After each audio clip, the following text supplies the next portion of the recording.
Could you survive the Soviet Gulags? Aleksandr Solzhenitsyn, who spent nearly 8 harrowing years there, called it a living hell. Created by Stalin in the 1930s, these camps imprisoned not just criminals, but anyone deemed a threat, including innocent people. With temperatures plunging to minus 50 degrees Celsius or minus 58 degrees Fahrenheit, survival was a daily struggle. Welcome to Before Now. Let's explore the shocking truths of Siberia's Gulag camp. Established in 1930 and expanding rapidly during Stalin's rule, the Soviet Gulag system grew to encompass over 500 labor camps across Siberia by the mid-1940s. It operated for nearly 3 decades, leading to the deaths of hundreds of thousands of people, despite the passage of time since the Soviet Union's collapse and the lifting of the Iron Curtain. Information about this era remains scarce, and survivors are even more scarce. Initially, the first camps were opened as early as 1919 under Lenin's rule. This was to imprison common criminals, white army prisoners, and any political threat. However, the system expanded significantly during Stalin's reign of terror and grew in 4 main stages, reaching a peak of approximately 2.5 million prisoners by 1950. Between 1936 and 1938, Stalin's Great Purge led to a wave of arrests targeting doctors, writers, intellectuals, and artists, perceived as threats to his power. This period saw the arrests of over 1.5 million people, with more than 600,000 executed.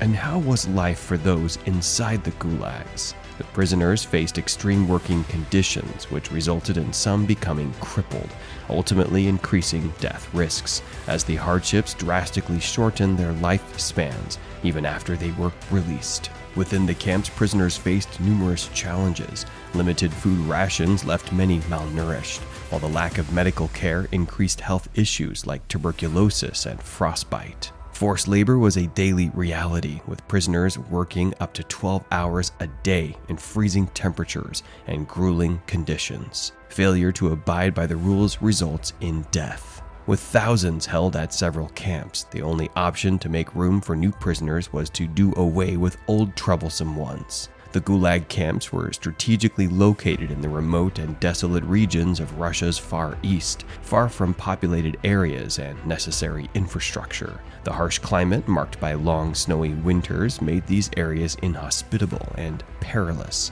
seemingly ideal for isolating and punishing those deemed undesirable by the Soviet government. The choice of location also served to keep the brutal conditions of the camps away from public scrutiny.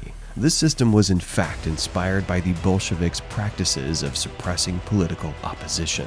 During the Russian Civil War, the Bolsheviks established concentration camps known as katorgas, which served as precursors to the gulags. The early camps were initially used to hold prisoners perceived as threats to the new Bolshevik government. Under Stalin's leadership, these practices evolved into the extensive Gulag system, expanding in both scale and cruelty as a means to maintain control and enforce political conformity.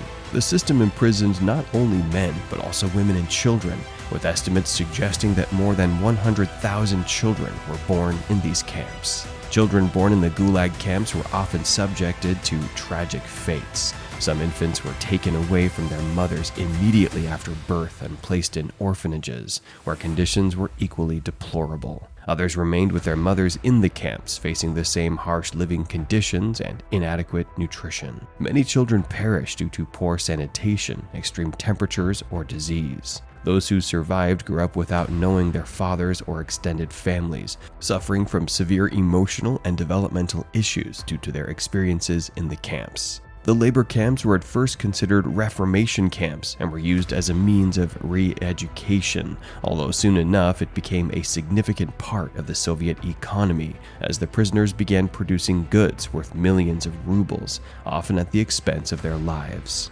Before this, Stalin thought of a way to implement his vision for economic transformation. He came up with an idea. In his own opinion, the collectivization of agriculture was a good idea. To achieve this, he ordered the confiscation of lands from wealthy peasants, also referred to as kulaks. Many of these displaced individuals were forcibly exiled, with a significant portion ending up in the expanding Gulag system.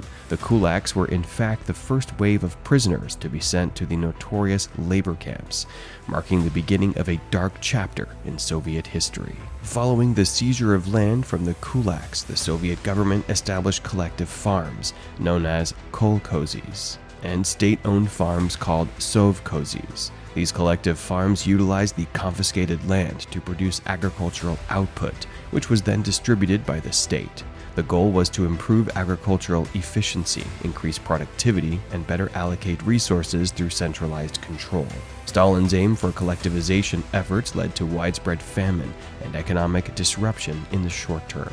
In a bid to rapidly boost the economy, Stalin felt a need to boost heavy industry, with the Gulag prisoners forming a significant part of the manpower for infrastructure workers, mining, and construction. In their pursuit of meeting impossible production quotas, prisoners were often pushed beyond their limits, leading to dangerous and deadly working conditions. In the mines, cave-ins and collapses were not uncommon, claiming the lives of many prisoners. Those who survived these treacherous conditions faced other hazards, such as harsh temperatures, hazardous chemicals, and grueling work hours. The drive for economic progress came at the cost of countless lives, as prisoners endured unimaginable suffering in the name of the Soviet Union's industrialization. One Soviet project that stood out was the White Sea-Baltic Canal.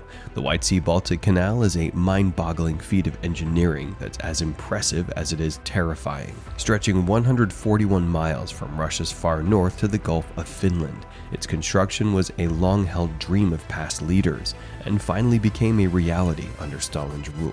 But here's the catch: it was built on the backs of over 170,000 prisoners who toiled without machinery, with only primitive hand tools to get the job done. The prisoners were forced to work in brutal conditions, with food rations doled out based on whether they met their daily quotas. If they were ill, they got half rations. If they failed to meet their targets, they got less than half. It's estimated that a staggering 25,000 people lost their lives during the canal's construction. The canal was completed in just 20 months between 1931 and 1933. But its shallowness and narrowness made it virtually useless for its intended purpose. Most seafaring vessels couldn't navigate its waters, rendering it more of a propaganda showcase than a functional waterway.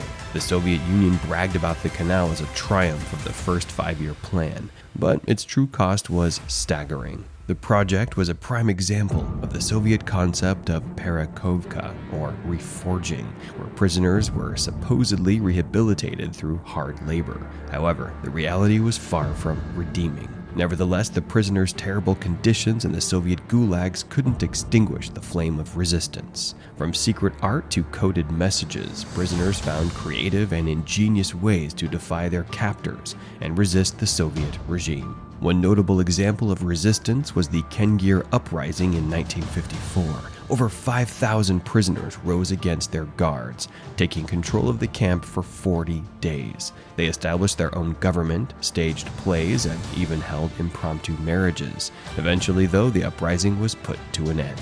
This didn't stop the prisoners from resorting to other means of resisting.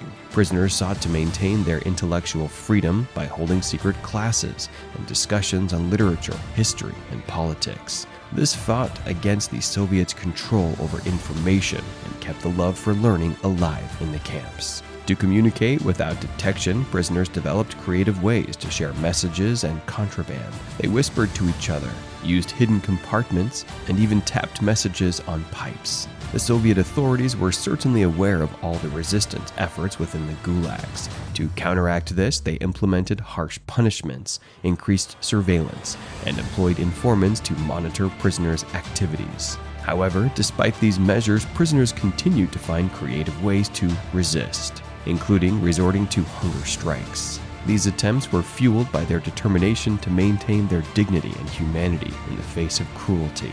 After enduring the unimaginable hardships and hopelessness within the Soviet gulags, a glimmer of hope emerged with Stalin's death. The death of Joseph Stalin in 1953 marked the beginning of the end for the Gulag system.